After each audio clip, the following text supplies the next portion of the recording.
Welcome to the Concrete Briefing. I'm your host, Carter Concrete.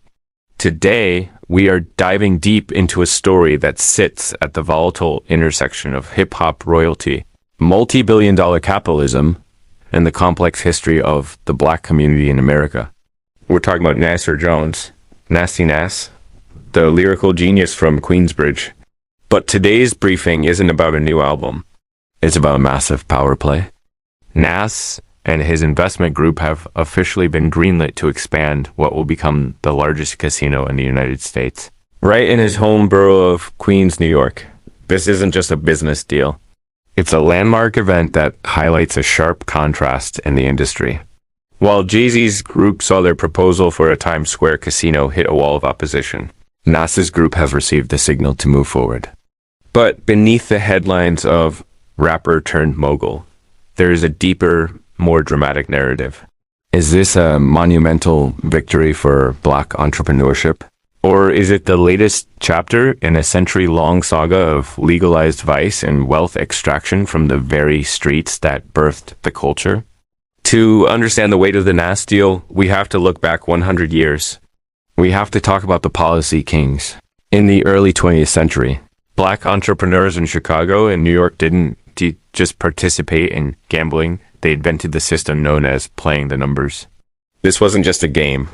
It was the lifeblood of the underworld economy in Black communities. These policy kings were some of the wealthiest Black individuals in American history. Some were among the richest people in the nation, period. Today's massive, multi-billion-dollar state lotteries and legal casinos are built on the foundations of Black ingenuity and enterprise. FBI documents from the late 1920s prove that white organized crime figures actually approached these Black numbers racketeers, asking for permission and financial backing to enter the business. The system was efficient, it was lucrative, and it was Black-owned. But here's where the thriller turns into a tragedy. When Prohibition ended, white organized crime needed new revenue. They didn't just want to compete, they wanted to take over. Because they had the legitimate world in their pocket, the crook police, the judges, the bankers, they were able to forcibly expropriate these businesses. Black entrepreneurs couldn't defend their empires because the entire weight of the American legal system was weaponized against them. This was the first great extraction, the systematic theft of Black-generated wealth that helped deepen the cycle of poverty we still see today. Now let's bring it to the 21st century.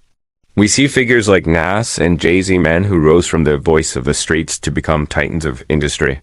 Nas is worth hundreds of millions. Jay-Z is a billionaire. But we have to analyze the strategy behind their inclusion in these massive development deals. In many of these multi-billion-dollar projects, these hip-hop icons often hold strategically small ownership stakes, sometimes as low as a fraction of 1%. These figures are often used to provide a Black face to appease community opposition and secure government favors. Think back to the Brooklyn Nets stadium deal.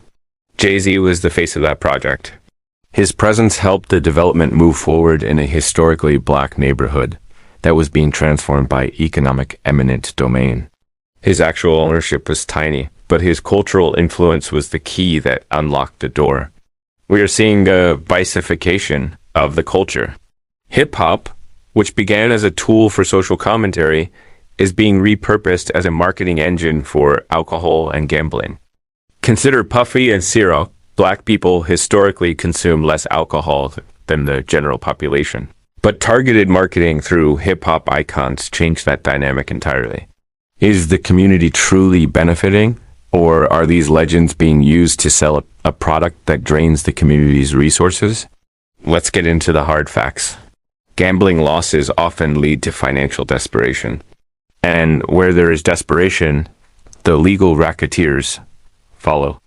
We're talking about the payday loan industry and check cashing businesses, the modern, legalized versions of the old school loan shark.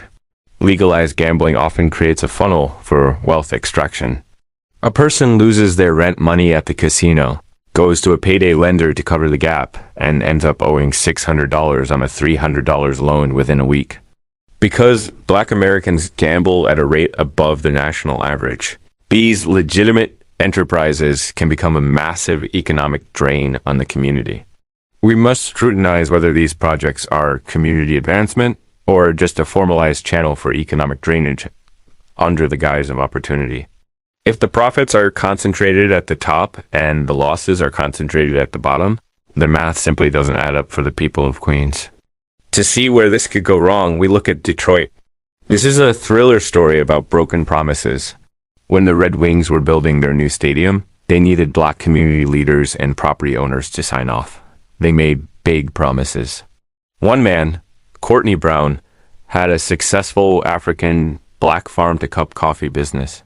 He was promised a retail storefront in the new development as part of the deal. Courtney did his part. He helped the developers get the community support they needed. But once the construction began, once the momentum was unstoppable, that promise of a retail outlet was quietly never mentioned again. This is the pattern. Promises are the currency used to gain entry.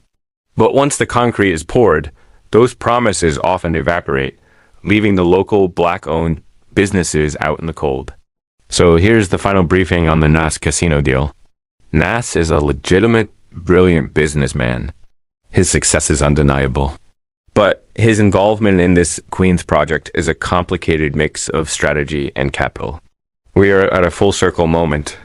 We've gone from an era where black entrepreneurs had their wealth stolen by systemic racism to an era where our most influential cultural icons are lending their names to the very industries that historically extracted wealth from our neighborhoods. Is this economic parity? Or is it just capitalism as usual, where the voice of the voiceless is used to sell the very things that keep the community in a cycle of debt? Queens is a borough rich with black history. As this casino rises, we must demand accountability.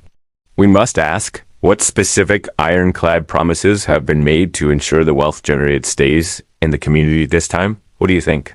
Is Nas opening a door for black wealth, or is this just a new face on an old system? Drop your thoughts in the comments. We need to know who's getting a slice of the pie and who's being left with the crumbs. I'm Carter Concrete. This has been the Concrete Briefing. Don't forget to like and subscribe for more insights into the economics of the struggle. Stay informed.